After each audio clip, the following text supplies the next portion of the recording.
Good afternoon friends. आज हम लोग डिस्कस करेंगे methods of control of super heat. Methods of super heat control. Okay, ये बहुत सारी बार जीटीयू में पूछा गया क्वेश्चन है। ओके, तो यहाँ पे कुछ मेथड्स है जिसके कारण हम लोग सुपर हीटेड स्टीम को कंट्रोल कर सकते हैं। Okay, methods of super heat control. Okay, super heat control. Okay, तो the accurate steam temperature control is necessary as a rise in steam temperature may result in overheating of superheater tubes and turbine front stage. Okay, so superheated steam is very useful for the steam power plant.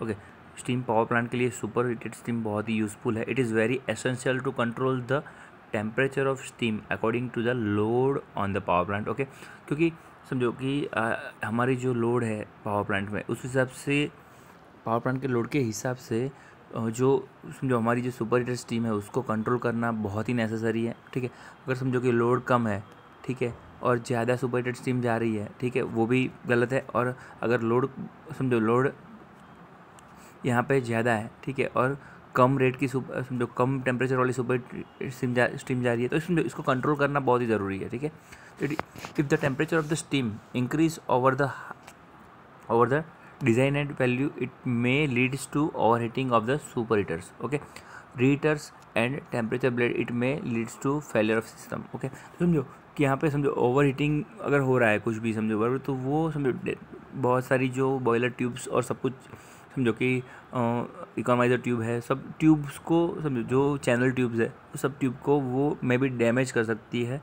और turbine blade को भी damage कर सकती है। ठीक है, तो इसलिए इसको कंट्रोल करना बहुत ही ज़रूरी है, एक बेसिक है। ठीक, okay, the various method use for controlling super heat temperature of the steam are given. Okay, तो हमारे पास यहाँ पे बहुत सारी मेथड्स है सुपर हीटेड स्टीम को कंट्रोल करने के लिए। ओके, तो कुछ मेथड्स है वो हम लोग आज डिस्कस करेंगे एज पर सिलेबस में जो है वो मेथड्स हम लोग आज डिस्कस करेंगे। तो समझो यहाँ पे मेथड्स का एक यहाँ पे पूरा चार्ट है। ओके, यहाँ पे कुछ मेथड्स है। Controls of gas circulation by the dampers. Okay, सबसे फर्स्ट मेथड है जो वो है controls of gas circulation by damper. तो यहाँ पे क्या है कि गैस सर्कुलेशन को डैम्पर के थ्रू हम लोग यहाँ पे समझो कंट्रोल कर रहे हैं। ओके, तो वो कैसे हो रहा है? ठीक है, तो कुछ डैम्पर्स हैं यहाँ पे, बाईपास डैम्पर्स के यूज़ किए गए हैं। ओके, तो सबसे पहले हम लोग डिस्कस करेंगे controls of gas circulation by the dampers के। ओके, तो कंट्रोल यहाँ पे समझो कि सब फर्स्ट जो मेथड थी हमारी डैम्पर्स के थ्रू हम लोग कंट्रोल कर रहे हैं। ओके, तो temperature of the super heated steam reduced by the reducing mass flow rate of the same. Okay, तो जो भी समझो यहाँ पे मास फ्लो रेट हम लोग अगर समझो कम कर दे, ठीक है, आज समझो कि ये हमारा बर्नर है। ओके,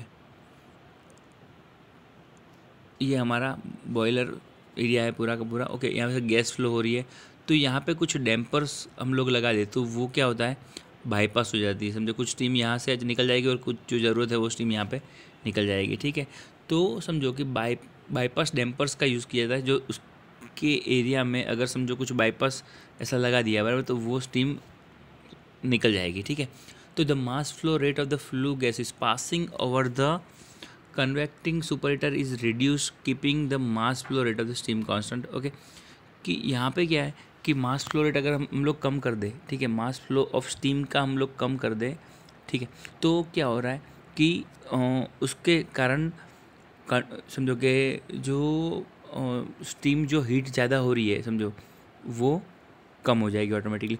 तो placing dampers in the flue gases, okay, flue gases path before the convecting superheater to bypass some of the gas around the superheater. Okay, तो जो गैस सुपरहीटर के साइड जाने वाला था बराबर, जो गैस हमारा सुपरहीटर के साइड जाने वाला था बराबर, वो गैस को अगर हम लोग बाईपास कर दे तो कुछ गैसेस को हम लोग समझो बाईपास के कारण वो सुपरहीटर के अराउंड जाने वाले गैसेस को हम लोग, ये सुपरहीटर है जो हमारा, उसके अराउंड जो गैस जाने वाला है उसको हम लोग कम कर सकते हैं। ठीक है, ओके, अभी समझो नेक्स्ट जो है वो है second, combined convective radiant superheater in series. Okay, अगर हम लोग समझो कि कन्वेक्टिव और रेडिएंट सुपर हीटर हम लोग सीरीज़ में लगा देते हैं। दो सुपर हीटर हम लोगों ने बॉयलर्स में कन्वेक्टिंग और रेडिएंट सुपर हीटर हम लोगों ने देखा था बराबर। वो हम लोग अभी समझो क्या था, वो आज तक समझो कि वो समझो ये हमारा कन्वेक्टिंग सुपर हीटर है और रेडिएंट सुपर हीटर हम लोगों का इस तरीके का था बॉयलर में बराबर। ये हमारा पैरेलल था वैसे, ठीक है। अगर हम लोग ये सिस्टम को अगर हम लोग समझो कि कन्वेक्टिव और रेडिएंट सुपर हीटर दोनों हम लोग समझो कि ये जो दोनों है उसको हम लोग सीरीज़ में डाल दें, ठीक है। सीरीज़ में अगर आ जाएगा बराबर तो समझो कि जो हमारा जो स्टीम या फ्लू गैसेस जो फ्लो होने वाली थी बराबर, तो समझो कि वो हीट हमारी यहाँ पे कट हो जाएगी और समझो हीट तो क्या होगा कि सुपर हीटिंग होना कम हो जाएगा, ठीक है। तो हम लोग ऐसे कंट्रोल कर सकते हैं अगर हम लोग उसको कन्वेक्टिव और रेडिएंट सुपर हीटर अगर मैं सीरीज़ में लगा दूँ तो ओके। तो ऑलमोस्ट गिव कांस्टेंट टेम्परेचर। यहाँ पे क्या है कि टेम्परेचर ऑटोमेटिकली कांस्टेंट हो जाता है, ठीक है, कांस्टेंट टेम्परेचर। तो सो उसके कारण हम लोग यहाँ पे ये सुपर हीट को कंट्रोल कर सकते हैं, ओके, ठीक है। Next okay, desuperheating and attemperation. Okay, तो डी सुपर हीटिंग क्या है? ओके, तो डी सुपर हीटिंग की बात करें हम लोग अभी समझो तो अटेम्परेटर जो है वो हमारा, और उसको मैं हम लोग समझो यहाँ पे डी सुपर हीटिंग एंड अटेम्परेशन लिखा है। तो एक्चुअल में डी सुपर हीटर और अटेम्परेशन दोनों एक ही चीज़ है, okay. Attemperator is a heat exchanger in which super heated steam is cooled by direct heat exchange by means of spray of water or cooled indirectly in a shell and tube type heat exchanger. It is also called desuperheater. Okay, तो desuperheater जो है एटम्पटेशन को हम लोग desuperheater भी बोल सकते हैं, ओके। तो attemperation can be achieved either by injecting by water spray before the superheater और by injecting water in between the section of superheater, okay. तो ये एक चीज़ क्या है, अगर समझो कोई भी समझो सुपरहीटेड स्टीम है, ठीक है, सुपरहीटेड स्टीम जा रही है ये हमारी बराबर, ठीक है। तो उसके ऊपर अगर मैं वाटर स्प्रे कर देता हूँ, ठीक है, तो क्या होगा कि जो सुपरहीटेड स्टीम है उसका टेम्परेचर वाटर ऑटोमेटिकली ले लेगा, ठीक है। तो उसके कारण क्या होगा, सुपरहीट का कंट्रोल कर सकते हैं हम लोग, ओके। तो कैसे, ओके, यहाँ पे दिख रहा है, ओके, ये हमारा वाटर फ्लो है, ये जो है हमारा वाटर स्प्रे हो रहा है, यहाँ से हमारी स्टीम जा रही है, ठीक है, जो कन्वेक्टिव सुपर हीटर की तरफ जा रही है हमारी स्टीम बराबर, ओके। तो ये स्टीम पाइप है, वाटर स्प्रे नोजल्स है यहाँ पे, ठीक है, ये हमारी वाटर स्प्रे नोजल है, ये वेंचुरी है, ओके। तो क्या होता है समझो कि अगर कोई वाटर समझो कि स्टीम लाइन यहाँ से ये स्टीम की पाइपिंग निकल रही है, ठीक है, तो उसके ऊपर अगर मैं वाटर स्प्रे कर देता हूँ, वाटर को स्प्रिंकल कर देता हूँ, ठीक है, तो वो क्या होगा कि ऑटोमेटिकली वो सुपर हीट का कंट्रोल हो जाएगा, ठीक है। और समझो कि ऐसे अगर समझो कि दो सुपर हीटर है हमारे, ओके, ये सुपर हीटर नंबर 1 और 2, ओके। तो by injecting water in between the section of super heater, तो क्या होगा, अगर समझो यहाँ से सुपरहीटेड स्टीम यहाँ से सुपरहीटेड स्टीम यहाँ से बाहर निकल रही है, ठीक है, तो इसका टेम्परेचर हाई टेम्परेचर है, ओके। तो ये जो सीरीज़ है दोनों की, ठीक है, दोनों के जो सेक्शन है यहाँ पे 1 और 2 सुपरहीटर, जो नंबर 2 और नंबर 1 जो सुपरहीटर है उसके बीच में जो लाइंस है उसमें मैं अगर वाटर स्प्रे कर रहा हूँ, ठीक है, और इंजेक्ट कर रहा हूँ, ठीक है, वाटर इंजेक्ट कर रहा हूँ, तो क्या होगा कि ऑटोमेटिकली यहाँ पे क्या होगा, टेम्परेचर ड्रॉप हो जाएगा और जो टेम्परेचर है वो वाटर ले लेगा, ठीक है, वाटर देन आफ्टर उसके कारण क्या होगा, ओके, कि समझो सेकंड जो सुपर हीटर में जाने से पहले वो थोड़ा सा डाउन टेम्परेचर वाला होगा, ठीक है। तो यहाँ पे क्या होगा कि हम लोग ऐसे भी सुपर हीट को कंट्रोल कर सकते हैं, ठीक है। तो by desuperheater system बोलते हैं उसको, ठीक है, कि और देन आफ्टर फिर से नॉर्मल हीटिंग यहाँ से ले लेता है, ठीक है। तो क्या कि ज़्यादा हीट नहीं ले लेगा इसके कारण, ठीक है, ओके। तो यहाँ पे प्राइमरी और सेकेंडरी दो सुपर हीटर्स है, ओके। तो दोनों सुपर हीटर के बीच में यहाँ पे एक वाटर इंजेक्टर लगाया हुआ होता है, ठीक है, ओके। नेक्स्ट बात करेंगे हम लोग, okay, separately fired super heater, okay, separately fired super heater, okay. तो सेपरेटली फायर्ड सुपर हीटर चीज़ क्या है उसके बारे में हम लोग डिस्कस करेंगे, okay. Okay. Okay. Instead of using the flue gases of a boiler from superheating of steam, we may use separately fired furnace from the same purpose. Okay. तो यहाँ पे अलग अलग फर्नेस सेपरेट फायर फर्नेस का use किया जाता है. तो हम लोग इसमें this method leads to very high degree of control of temperature. अगर हम लोग सेपरेटली समझो कि यहाँ पे instead of using the flue gases of a boiler for super heating of steam. Okay. यहाँ पे हम लोग समझो कि फ्लू गैसेस को सुपर हीटिंग करने के लिए जो बॉयलर यूज़ कर रहे हैं उससे अच्छा कि अगर सेपरेटली फायर्ड फर्नेस अगर समझो कि हम लोग यूज़ कर रहे हैं, ठीक है, तो उसके कारण हम लोग यहाँ पे सुपर हीटिंग को कंट्रोल कर सकते हैं. Okay. This method leads to very high degree of control. यहाँ ये मेथड में हम लोग सबसे अच्छा कंट्रोल सुपर हीटर में हम लोग ले सकते हैं. ठीक है. Temperature of the super heated steam. Okay. अगर सुपर हीटेड स्टीम की जो टेम्परेचर को हम लोग प्रॉपरली कंट्रोल कर सकते हैं और हाई डिग्री में. ठीक है. Okay. Then 5 gas circulation method, gas circulating method. Okay. This method is used when the load on the power plant is low. Okay.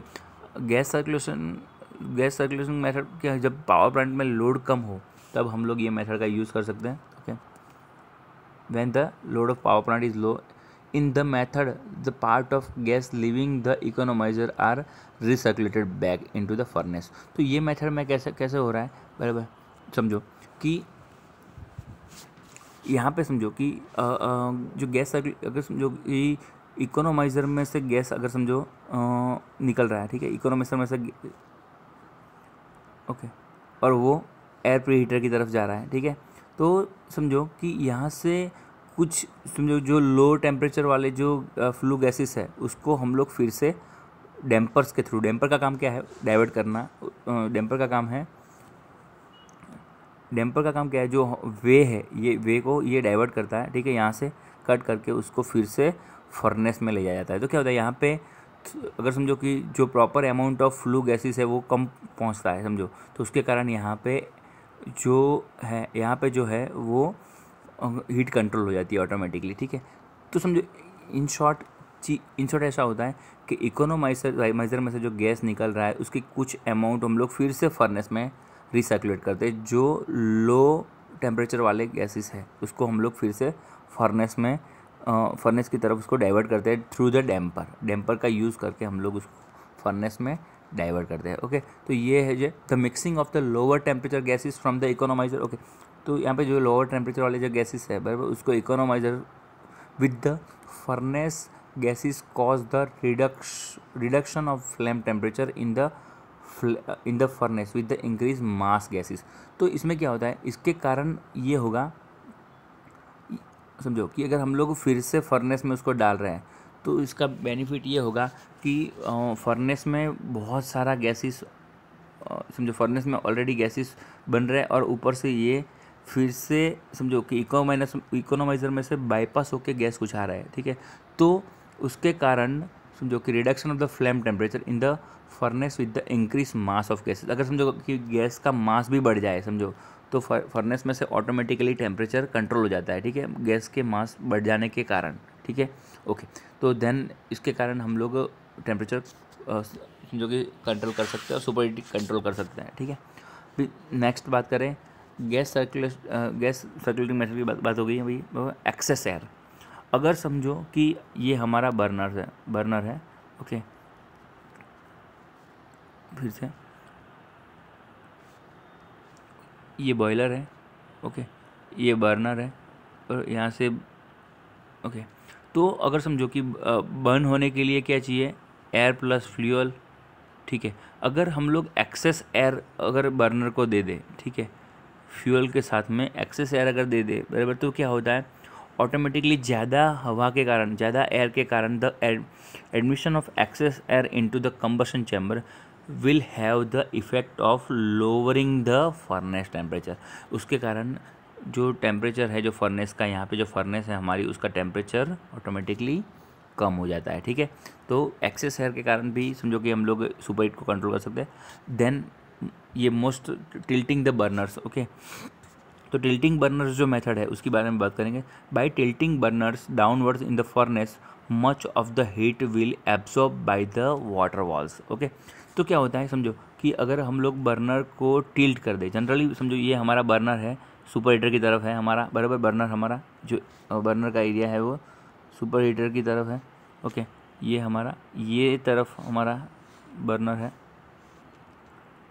Okay, ये साइड पे अगर इसको यहाँ से अगर टिल्ट कर दे, इसको रोटेट कर दे डाउनवर्ड में, अगर जो हमारा बर्नर ये साइड में है उसको रोटेट करके हम लोग ये साइड में लेके आए, ठीक है, तो क्या होता है जो वाटर बॉल्स जो है वहाँ पे टेम्परेचर बढ़ जाएगा ऑटोमेटिकली, और यहाँ पे सुपर हीटर में टेम्परेचर ऑटोमेटिकली कम हो जाएगा। ठीक है, तो ये टिल्टिंग बर्नर्स के थ्रू भी हम लोग उसको दस the gas entering in the super heater will be relatively at a lower temperature. तो जो गैस यहाँ पे सुपर हीटर में एंटर हो रहा है वो ही ऑटोमेटिकली लोअर टेम्परेचर हो जाएगा। ठीक है, ओके, तो this is quite economical method, ये सबसे सस्ती मेथड है, क्योंकि अगर हम लोग अगर बर्नर को टिल्ट कर दें तो उसमें कोई ज़्यादा खर्चा नहीं लगता, स्पेशली कोई अटैचमेंट लगाने की ज़रूरत नहीं पड़ती, इसलिए सबसे चीप और इकोनॉमिकल मेथड है। ओके, अभी नेक्स्ट बात करेंगे लास्ट वाला। ओके, वो है टर्निंग बर्नर्स। ओके, तो समझो कि अभी जो मॉडर्न पावर प्लांट है, अभी जो furnace of the model power plant have a several burners. Okay, तो मॉडर्न पावर प्लांट के पास बहुत सारी बर्नर्स होती है। ओके, उसको ट्विन फर्नेस अरेंजमेंट भी बोल सकते हैं। ठीक है, समझो कि यहाँ पे दोनों चीज़ सिस्टम ऑलमोस्ट सेम जैसी है। ओके, तो furnace of the power plants have a several burners, यानी बहुत सारे बर्नर्स होते हैं। अभी के पावर प्लांट में नंबर 1, ये burner number 1, 2, 3, 4 depends on load. Okay, depending upon the load on the power plant of the steam needed, जितनी स्टीम की ज़रूरत पड़ती है पावर प्लांट में उस हिसाब से बर्नर यहाँ पे रखे हुए होते हैं, और वो बर्नर को यहाँ पे ऑन और ऑफ़ किया जा सकता है। अगर जो ज़रूरत पड़ी ये 2 ही बर्नर ऑन करने की, तो वो 2 ही बर्नर लोग ऑन करेंगे। ठीक है, तो यहाँ पे नंबर 1, 2, 3, 4 डिपेंड्स वन, एक कम स्टीम की ज़रूरत पड़ती है तो हम लोग एक ही बर्नर को ऑन कर सकते हैं, बाकी सब बर्नर को हम लोग बंद कर देंगे। ठीक है, तो 2 की ज़रूरत पड़ती है तो हम लोग समझो कि 2 को ऑन रखेंगे और 2 को ऑफ कर देंगे एज रिक्वायरमेंट के हिसाब से। ओके, तो depending upon the load on power plant of steam needed when the burner are put on and off. Okay, burner को चालू और बंद कर सकते हैं। When the temperature requirement uppers burners are on and partially lower one. Okay, तो जब समझो कि जैसे जब टेम्परेचर की जिस हिसाब से ज़रूरत पड़ती है उस हिसाब से हम उसको क्लोज़र ऑन कर सकते हैं। ठीक है, तो ये पूरा डिस्कशन था। ये यहाँ पे देखो, हम लोग यहाँ पे फिगर को डिस्कस, ये नंबर 1, 2 और 3 बर्नर है, जिससे ज़रूरत पड़ती है उसको ऑन और ऑफ कर सकते हैं एज़ पर रिक्वायरमेंट। ओके, इसको टर्निंग द बर्नर्स बोल सकते हैं। ठीक है, ओके, थैंक यू फ्रेंड्स। हम लोग ये चैप्टर जो हाई प्रेशर बॉयलर है वो आज कंप्लीट हो गया है। अभी समझो कि कुछ समझो एक क्वेश्चन है आता है, वो बार बार पूछा जाता है, corrosion in the boilers and it's prevention. तो समझो बॉयलर में जो कोरोजन होता है और उसका समझो कि प्रिवेंशन कैसे, कोरोजन कहाँ कहाँ पे होता है और किसके कारण होता है, थोड़ा सा डिस्कस हम लोग कर लेंगे अभी यही लेक्चर में, तो ये चैप्टर हमारा क्लोज हो जाए। ओके, तो corrosion in surface boiler tube is caused due to the electrolyte action and water acidity, low pH, समझो कि वाटर की अल्कलिटी और प्रेजेंस ऑफ ऑक्सीजन, कार्बन, इसके कारण समझो कि जो हमारे जो बॉयलर है उसके कारण उसके अंदर ये इतने सारे सब बाहर के जो मेंबर्स, उसके बाहर के जो आयंस और जो अल्कलिन है, वाटर एसिडिटी है, इलेक्ट्रोलाइट एक्शन है, वो सब कुछ चीज़ों के कारण बॉयलर में क्या होता है, इरोजन कोरोजन होता है। तो ये सब फैक्टर्स को समझो, come among the all factors corrosion on inner surface of boiler tube is mainly caused due to the presence of dissolve O2।